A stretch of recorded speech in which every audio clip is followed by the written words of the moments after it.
Hi friends, welcome to ఘన employee pension న్యూస్కి స్వాగతం. ఫ్రెండ్స్, ఈపీఎఫ్ఓ పెన్షనర్లకు ఇప్పుడే అందిన వార్త. ఆ వివరాలు ఏంటి వీడియోలో తెలుసుకుందాం. ఫ్రెండ్స్, వీడియోని ఎక్కడ స్కిప్ చేయకుండా చూడండి. మా వీడియో మీకు నచ్చినట్టయితే మా ఛానల్ లైక్ చేయండి, షేర్ చేయండి, సబ్స్క్రైబ్ చేయండి. ఫ్రెండ్స్, ఇక వివరాల్లోకి అయితే వెళ్ళిపోదాం. ఇప్పటికే విత్ నిబంధనలను సరళీకృతం చేయడం, యూపీఐ ఆధారిత సేవలు ప్రారంభించడం వంటి మార్పులు తీసుకొచ్చిన ప్రభుత్వం ఇప్పుడు తదుపరి దశలో మరింత లోతైన సంస్కరణలకు సిద్ధమవుతుంది.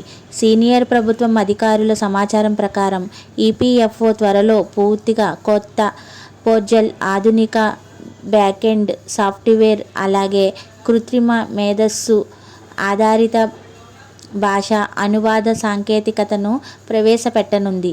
రాబోయే 10 ఏళ్లలో సభ్యుల సంఖ్య భారీగా పెరిగినా కూడా వ్యవస్థ నిరంతరాయంగా సమర్థవంతంగా పనిచేయాలనే ఉద్దేశంతో ఈ మార్పులు చేపడుతున్నారు.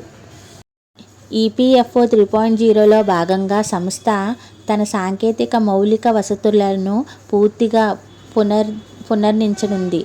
ఇందులో బ్యాంకుల తరహాలో పనిచేసే కోర్ బ్యాంకింగ్ సొల్యూషన్ను అమలు చేస్తారు. దీనివల్ల బ్యాంకు ఖాతాదారులు దేశంలో ఎక్కడ ఉన్నా ఏ బ్రాంచ్లోనైనా సేవలు పొందగలిగేటట్టే ఈపీఎఫ్ఓ సభ్యులు కూడా ఏ కార్యాలయాన్ని ఆశ్రయించినా తన ఫిర్యాదులు నమోదు చేయడం, వివరాలు అప్డేట్ లేదా ఇతర సేవలు పొందడం సాధ్యమవుతుంది.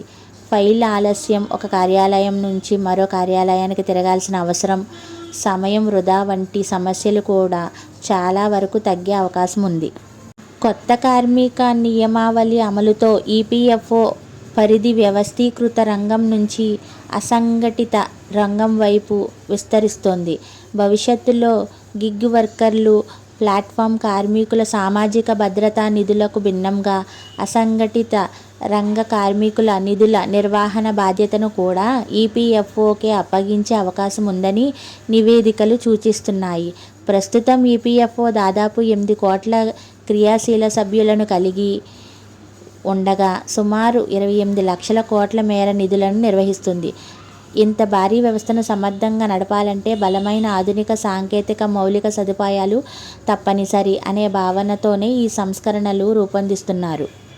ఈ మార్పులు కేవలం సాంకేతిక అంశాలకు మాత్రమే పరిమితం కావు. భాష కూడా అందులో కీలక పాత్ర పోషించనుంది. దేశవ్యాప్తంగా ఉన్న సభ్యులు తమ మాతృభాషలోనే సమాచారాన్ని పొందాలన్న లక్ష్యంతో ఈపీఎఫ్ఓ ముందుకు సాగుతుంది. ఈ ఉద్దేశంతో ఏఐ ఆధారిత అనువాద సాధనాలను వినియోగించుకున్నారు.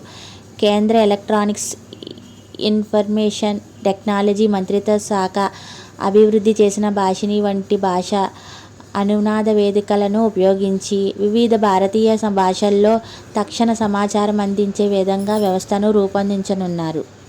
మొత్తంగా చూస్తే ఈపీఎఫ్ఓ 3.0 లక్ష్యం ఒక కొత్త వెబ్సైట్ లేదా సాఫ్ట్వేర్ను తీసుకురావడం మాత్రమే కాదు, ప్రతి కార్మికుడికి అతడు ఎక్కడ ఉన్నా సరే తన భాషలో వేగంగా, నమ్మదగిన విధంగా ప్రొవిడెంట్ ఫండ్ సేవలు అందించే సమగ్ర డిజిటల్ వ్యవస్థను నిర్మించడమే. ఈ ప్రణాళిక విజయవంతమైతే భవిష్యత్తులో పీఎఫ్కు సంబంధించిన పనులు మరింత సులభం, పారదర్శకం, సమయానుకూలంగా మారనున్నాయి.